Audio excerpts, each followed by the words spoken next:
अस्सलाम वालेकुम दोस्तों, मैं हूं अली जावेद नकवी। वजीर आजम इमरान खान के पास सिर्फ चंद घंटे बाकी रह गए हैं। बेहतर तो यही है कि वो खुद इस्तीफा दे दे।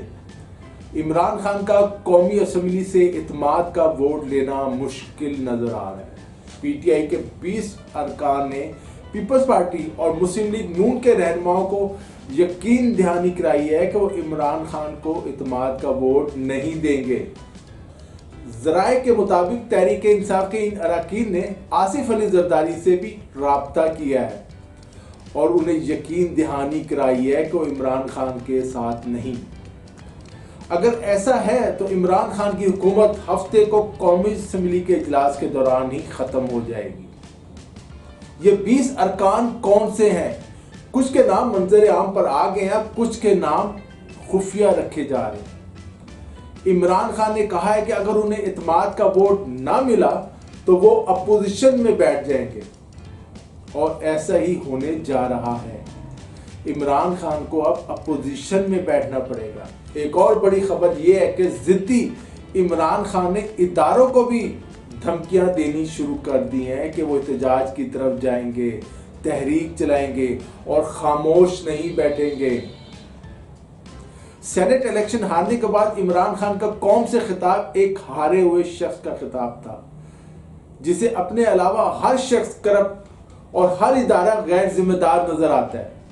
इमरान खान ने अपनी शिकस्त का जिम्मेदार इलेक्शन कमीशन को करार दिया और इलेक्शन कमीशन जो एक आईनी इदारा है उस पर संगीन इल्जामात लगाए।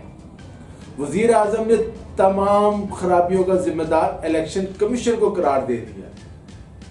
Army chief general Qamar Javed Bajwa और ISI chief lieutenant general Faiz Hamid ने 24 घंटों के दौरान जराए के मुताबिक 2 मरतबा वजीर आजम से मुलाकात की है। एक की खबर तो मीडिया पे भी आ चुकी है। इमरान खान के करीबी हलकों के इस मुलाकात के बाद जो है पसीने छूटे हुए हैं। इमरान खान ने अपनी तकरीर में पहली मरतबा ये बात नहीं कही कि वो और फौज एक पेज पर है। इमरान खान अपनी तकरीर में ये बताते रहे कि वो सियासत में क्यों आए और महंगाई कैसे बढ़ती है। अपोजिशन उनसे मसलसल इस्तीफे का मुतालबा कर रही है। अब सवाल ये है कि अगर इमरान खान हुकूमत खत्म हो जाती है तो नया वजीर आजम कौन होगा? सदर ममलकत तहरीक इंसाफ को ही दोबारा हुकूमत बनाने की दावत देंगे या अपोजिशन लीडर शहबाज शरीफ को हुकूमत बनाने का कहेंगे? नया वजीर आजम कौन होगा? क्या पीपल्स पार्टी शहबाज शरीफ को कबूल कर लेगी? क्या नवाज शरीफ जो शाहिद खाकान अब्बासी को वजीर आजम बनाना चाहते हैं वो एक मखलूत हुकूमत बनाने के लिए रजामंद हो जाएंगे? पहले तो राजी नहीं हो रहे थे। इमरान खान हुकूमत अगर खत्म होती है तो एक नया सियासी भौचाल आएगा, हफ्ते को एक नया इत्तेहाद भी बनेगा। जरूरी नहीं पीडीएम कायम रहे। पीडीएम का बुनियादी मकसद इमरान खान की हुकूमत को खत्म करना था। इमरान खान हुकूमत खत्म हो जाती है तो नई हुकूमत बनाने के लिए इस पर पीडीएम में कोई इत्तेफाक नहीं है, अभी तक कोई फार्मूला नहीं। आम ख्याल ये है और ये ख्याल बहुत से सियासतदानों और दानिश्वरों का भी है कि इस्टेब्लिशमेंट अब भी इमरान खान हुकूमत के साथ है। दोनों एक पेज पर है और कुछ नहीं बदला। इमरान खान के खिलाफ सिर्फ प्रोपेगेंडा किया जा रहा है। इसके बावजूद कि यूसुफ रजा गिलानी सेनेट इलेक्शन जीत चुके हैं। पीटीआई के 17 अरकान ने बगावत कर दी है और उन्होंने पीटीआई के उम्मीदवार हफीज शेख को वोट भी नहीं दिया।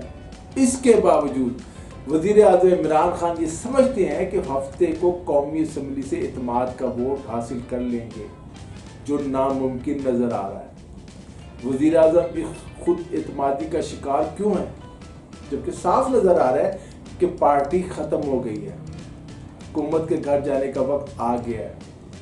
ये दुरुस्त है कि वजीर आजम इमरान खान को इस्टेब्लिशमेंट लेकर आई। इस्टेब्लिशमेंट ने पीटीआई को इंतखाबात में कामयाबी दिलवाई, लेकिन इस्टेब्लिशमेंट को इस बात का अंदाजा नहीं था कि ये एक नाकाम तरीन हुकूमत साबित होगी, जिसने मुल्क को कौम को अंदरूनी और बैरूनी मुहाज पर मुश्किल में फंसा दिया है। इस्टेब्लिशमेंट ने हुकूमत की हमायत से हाथ खींच लिया है, यही हकीकत है। फौज और हुकूमत अब एक पेज पर नहीं है। लेकिन क्या इस्टेब्लिशमेंट अब अपोजिशन जमातों के साथ पीडीएम के साथ खड़ी है? इस सवाल का जवाब अगर मुझसे पूछे तो वह नहीं। इस वक्त फौज अपोजिशन या हुकूमत दोनों के पीछे नहीं है, बल्कि एस्टैब्लिशमेंट कुछ और चाहती है। एक ऐसा बंदोबस्त जैसे 1988 में बेनजीर भुट्टो को वजीर आजम बनाने से कब किया गया था, या जनरल परवेज ने शर्म नहीं किया था। यहाँ नहीं बहुत सी गारंटियां, बहुत सी यकीन दहानियां और एक किंग पार्टी नहीं। एस्टैब्लिशमेंट अपने मोरे आगे पीछे कर रही है। शतरंज की बिसात बिछी हुई है, मोरे आगे पीछे हो रहे हैं, चेहरे बदल जाएंगे, निजाम वही रहेगा, सिक्का उनका ही चलेगा जिनका चल रहा है। इसलिए दोस्तों, निजाम बदलने वाला नहीं, सिर्फ चेहरे बदलेंगे। नवाज शरीफ, आसिफ जरदारी, बिलावल भुट्टो, मौलाना फजल मान समेत तमाम अपोजिशन रहनुमा इस वक्त मुतालबा कर रहे हैं कि इमरान खान इस्तीफा दे दें, लेकिन इमरान खान अड़े हुए हैं। बहरहाल उनकी हुकूमत अब महीनों और हफ्तों की नहीं बल्कि चंद घंटों की मेहमान है। बेहतर रास्ता तो यही है कि इज्जत से रुखसत हो जाए। मेरा मशवरा यही है। दोस्तों, अली जावेद नकीम को इजाज़त दीजिए, अपना ख्याल रखिएगा। खुदा हाफिज़।